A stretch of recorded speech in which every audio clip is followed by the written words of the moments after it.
Nós temos carência alimentar? Sim, nós temos carência de micronutrientes.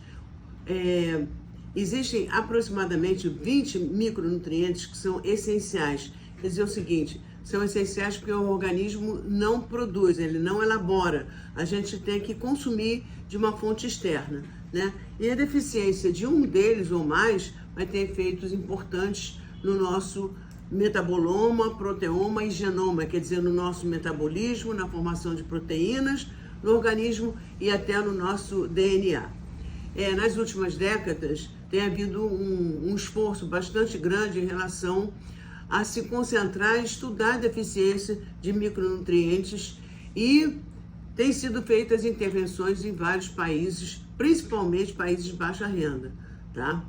Porém, praticamente a metade da população mundial tem carência de micronutrientes, quer dizer, mesmo pessoas de classe média alta, tá? E mais abastadas, elas têm essas deficiências. Esses micronutrientes, eles são essenciais, como eu já falei para vocês, né?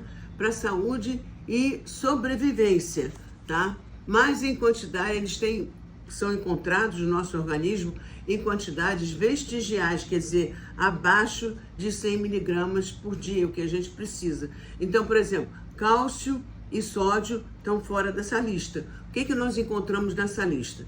Vitaminas, tá? Praticamente todas as vitaminas, sais minerais como potássio, magnésio, ferro, magnésio, manganês, zinco, cobre, né? E outros ainda como elementos que entram como catabolizadores de reações essenciais no nosso organismo, como PQQ, etc. Então, historicamente, a importância desses micronutrientes ela foi reconhecida porque deficiências graves causam sintomas clínicos sérios, mas levou séculos para que isso acontecesse. Então, por exemplo, a deficiência de vitamina C, que é o ácido ascórbico, tá? Que leva ao escorbuto e assolava os marinheiros que não tinham acesso a comida fresca, né? Legume, verdura, fruta, etc. Então, a deficiência de vitamina D, que leva ao raquitismo, né? E outras coisas mais que a gente hoje sabe que a vitamina D tem 1001 funções no nosso organismo, até no nosso sistema imunológico, mas essa deficiência foi reconhecida nos anos de 1600, principalmente na Europa Ocidental, quando o povo saiu de fazer trabalho externo em lavoura, etc. e tal, para ir para as fábricas. Então eles passaram a perder a luz solar, perderam a vitamina D.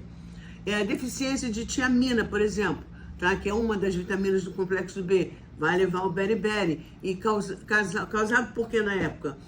Pela ingesta do arroz polido, tá? Embora o arroz tenha uma quantidade mínima de elementos figurados, mas simplesmente parar de comer o arroz integral para comer o arroz polido já causou o beriberi.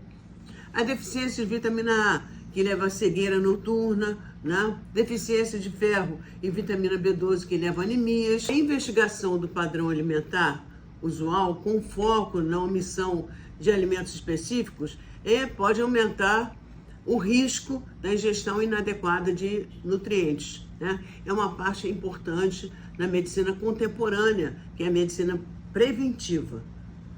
Desde a baixa ingestão alimentar até certos fatores clínicos, como, por exemplo, a má absorção por algum motivo, tá? A cirurgia intestinal, então aí entra o pessoal da cirurgia bariátrica, né? O alcoolismo, alguns medicamentos que impedem a absorção de determinadas substâncias, como todos os antiácidos que impedem a absorção do ferro, a anorexia nervosa, a anorexia medicamentosa causada pelos injetáveis aí que as pessoas estão tomando à torta direita, né? E que fazem, inclusive, até não só perder o apetite, mas se comer, vomita.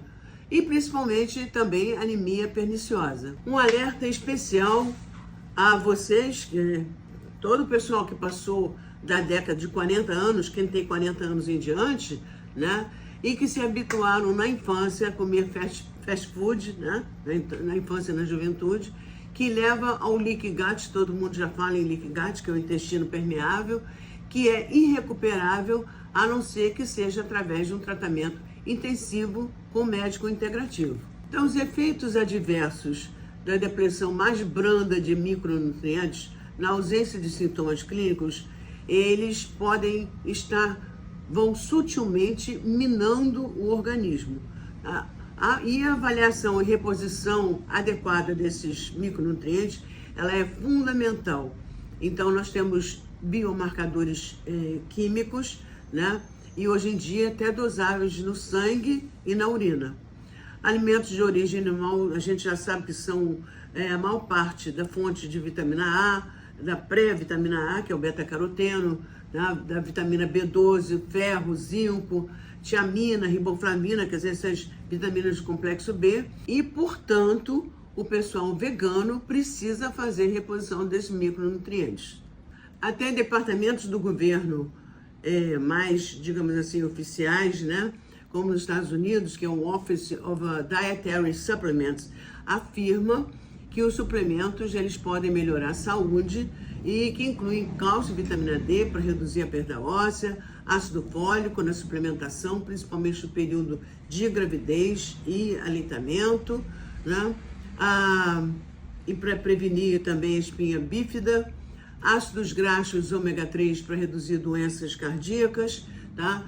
Vitamina C, vitamina E, cobre, zinco, luteína e zeaxantina para retardar a degeneração macular relacionada à idade. Que tipo de alimento nós temos hoje?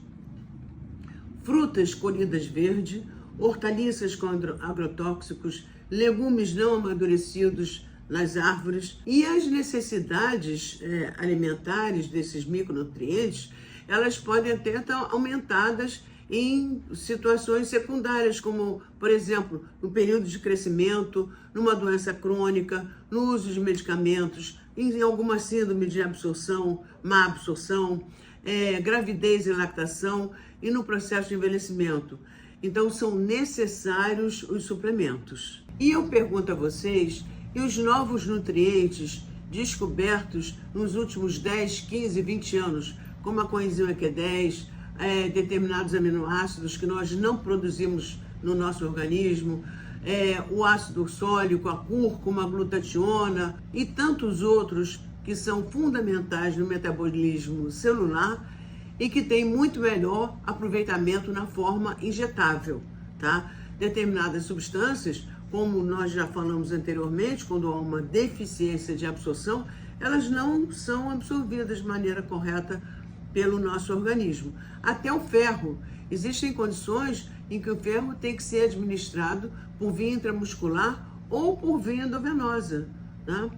A moral da história é a seguinte: se você tem 40 anos ou mais, eu acho que você deva procurar um médico integrativo para avaliação das suas vitaminas, dos seus minerais, fazer uma suplementação dos micronutrientes necessários, porque a deficiência de muitos deles é silenciosa, tá? Mas vai corroendo o organismo e a médio e longo prazo podem trazer malefícios sérios e até ao câncer.